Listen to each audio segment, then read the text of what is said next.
আমার বাবার মামলা দিয়ে আমার মামলা শুরু। বাবা বলতেন যে যমুনার উপর থেকে যারা আসবে তাদের কাছ থেকে তোমার টাকা নেওয়ার প্রয়োজন হলে আমার কাছ থেকে নেবে।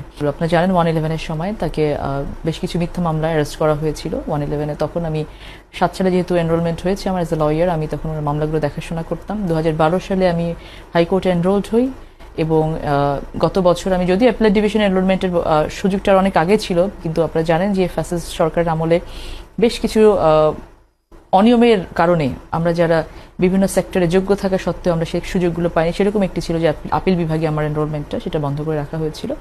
এই 2025 সালে পরে আমি সেটা আপিল বিভাগে এনরোলমেন্টটা পাই।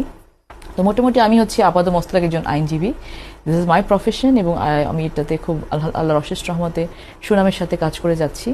তো আমার যেমন অনেক বড় বড় ক্লায়েন্টস আছে, অনেক বড় বড় কোম্পানি আছে, ন্যাশনাল এবং ইন্টারন্যাশনাল ক্লায়েন্টস আছে আমার, ঠিক তেমনিভাবে আমি আমার এলাকার নাটোরের যে জনগণের জায়গাটাতে ওখানে যত ধরনের গায়েবী মামলা থেকে শুরু করে যার যত ধরনের সমস্যা হয়, তো আমি ওই সেক্টরটা আমার একটা আছে যে আমি একেবারে ফ্রি অফ কস্ট, এটা এখন না 2007 সালে আমি যখন এনরোল্ড হই তারপর থেকে আমার বাবার আদেশ অনুযায়ী আমি কখনো আমার ফিস কোনোদিন নেইনি। কিছু হয়তো টাকা পয়সা কেউ কাগজের জন্য বা কিছু অর্ডারের জন্য এগুলো দেয়, বাট আমি অ্যাজ এ ফিস, লয়ার ফিস হিসেবে আমার লালপুর বাগাতিপাড়া কাউকে তো কখনোই কোনো টাকা দিতে হয়নি। নাটোরেও যারা আমার কাছে আসেন, বাবা বলতেন যে যমুনার উপর থেকে যারা আসবে তাদের কাছ থেকে তোমার টাকা নেওয়ার প্রয়োজন হলে আমার কাছ থেকে নেবে।